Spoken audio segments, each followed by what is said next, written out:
Hello BookTube, it's Joshua here, and I've been seeing for the past couple of weeks some videos going around about favorite book covers, and I figured I would just hop on the trend.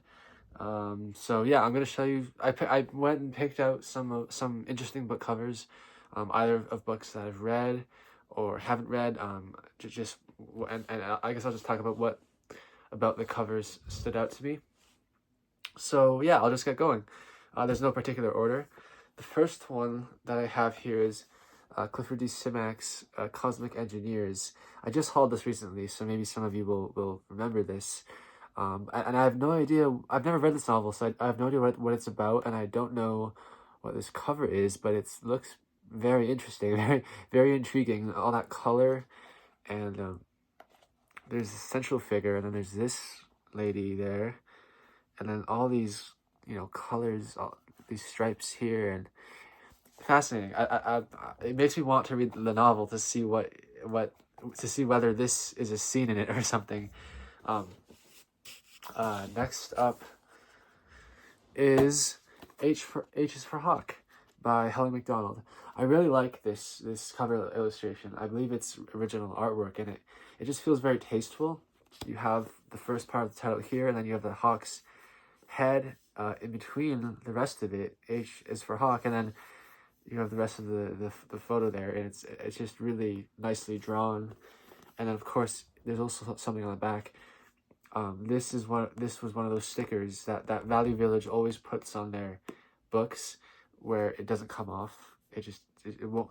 They have an area where I can peel it back, but it invariably rips as I peel it back, so I don't peel off the whole thing, and so much of it sticks to the book. I just don't take them off anymore. That was a mini rant, but you can see the back of this book has wonderful art on it, because there's this hawk up here, and then there's a hawk. Are they called like a hawker? Is that what it's called? That does not sound right.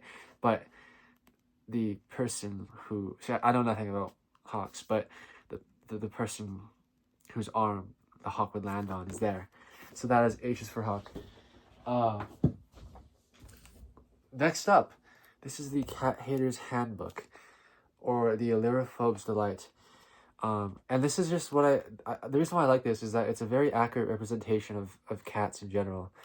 The long, dangerous claws, the teeth, about to bite. They're always about to bite you. Just the monstrosity of it all.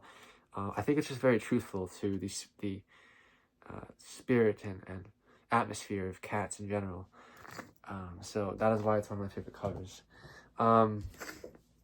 Next up, this is the Second Common Reader by Virginia Woolf. I really like this. I'm not sure.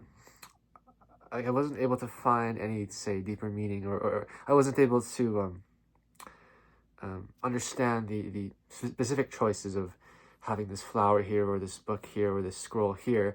But I just love the color of it. I love the green and the pink, and it feels very, in a way, somehow it feels very bookish and very tasteful. And Virginia Woolf is the most bookish writer I've ever read, so this feels very fitting.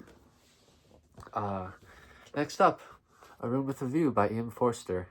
I really like this cover here. I don't know much about art or about types of paintings, but this looks like some kind of watercolor maybe. I just think the colors are really beautiful. They're very light, and of course there's The Room with the View. It's the same thing as the title. So yeah, this one is a short story collection by Mavis Gallant, Across the Bridge, and I really like this one. This is a painting by Ludovine. It's called Ludovine by Edwin Holgate from the National Gallery of Canada. I don't know that painter or this painting, but I really like it. What draws me in is the expression on the woman's face. It's certainly not happy. There's an element of maybe anxiety or fear or worry, or just simple concern.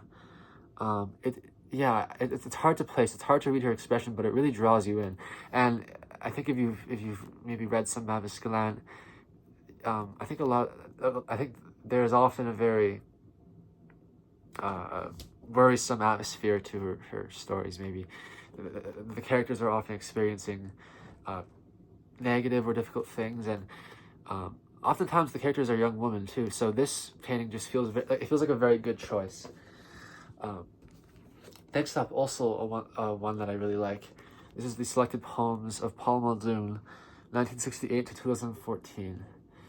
Sorry for the glare. I put tape on this book, so that's something I do sometimes. But I hope you can still see the cover. What I like about it, well, first of all, there's the rural theme, which is reflected a lot in Paul Muldoon's poetry, but also the rural scene is kind of fragmented. It's like it's with each line, yeah, it's fragmented, and that, I think that in a way reflects his poetry. Whenever I haven't read all of his poetry, I haven't read even much of it, but whenever I read a poem by him, it's always a very disorienting effect.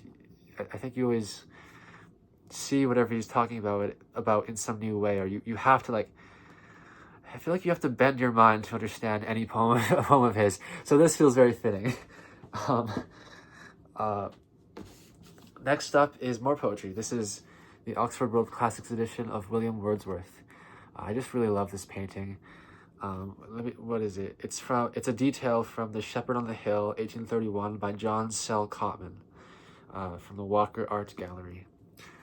Just really beautiful, utterly beautiful. The very first edition of any Wordsworth poem that I got was a small Penguin Classics mass market paperback of the Prelude, and it had this, it was so beautiful. It was this painting with a man just walking on a hill and this huge rainbow stretching above him. And that was the first thing that was the first experience that I had with Wordsworth. I think I actually lost that volume.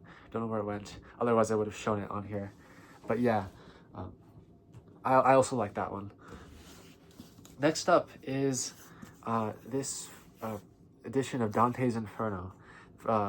This is the Alan Mendelbaum translation, and I just think that this edition has original illustrations all throughout it, and this, you know, this image on the cover here is one such illustration of Dante himself. And you know what, maybe I'll just show you, I'll find some illustrations in here as well, because they're really striking. I mean, very, very striking. Also gory, so just heads up. There we go. Yeah, a guy holding his head and a guy ripping open his chest. Sorry if you were eating while watching this video. Next up, the books of Earthsea by Ursula K. Le Guin. This is the complete series that she wrote, for the complete fantasy series that she wrote, and this is again original illustrations. This cover is just so beautiful. I love the colors. I love the way that the dragons look, and the tossing sea, and this Ged. I believe that this would be Ged on the boat. It's majestic. I think it captures the spirit of her novels. On the back too, you have these two characters there, and on the inside as well. Oh, this is a feast. Hold on. Oh, look at this. Look at this. It's amazing. How could you not love that? Oh my gosh. I need to reread this series. I need to. Oh boy. I read this series in my first year of university, so 2 years ago, and oh, this is the same thing as the front, and I loved it so much. Yeah, I think I'm due for a reread. There are also illustrations throughout, but not as many as I would like. There are some things like this, but it only pops up every, like, a couple times per novel. There are about 6 novels in here. But yeah, I love this edition. It's very, very nice. Next up, we have 3 more books left. This is Champlain's Dream, by David Hackett Fisher. Never read this book. I have no idea whether it's good or not, but this, I believe it's a detail from a painting. I don't think it doesn't say, I checked already, it doesn't say what the painting is. But I guess I just chose this because I like this scene here. I think it's interesting. I'm assuming that this is Champlain, or supposed to be Champlain, and there's, I think, a map here. But then he's also kind of like, I don't know. Well, I don't know. I don't know what's happening in this painting, but I'm drawn to it. And I'm also drawn to this book because I'd really like to learn more about the discovery of North America. Next up, we have two books, either about or by James Merrill. And I just chose these partly because, well, I've read one of them and I really loved reading this first one. This is the biography of James Merrill, Life and Art by Langdon Hammer. This was probably the first biography that I ever read in my life, and it was very moving, and it made me love James Merrill's poetry, and it made me just really feel fond towards the subject himself. And yeah, I like this photo. I feel like it captures something of who he was. I mean, the way that he's dressed, he kind of plays the part of the aesthete. He was also constantly smoking as well, so that was part of his personality too. And yeah, I just think this photo is really nice, and I think it's interesting if you compare it to this letter collection by him when he's older, but also looking at the camera with a piano behind him. And James Merrill, he was a big fan of classical music and opera. And I don't know. Yeah, I mean, I guess I just find them very interesting photos of a subject that I really like, which is why I'm showing them. So, yeah, that is all. That is all I have today. I just saw other people doing this and thought, hey, I have 30 minutes before I should go to sleep. So, yeah, I'm doing that. Okay. Well, thank you. Bye-bye.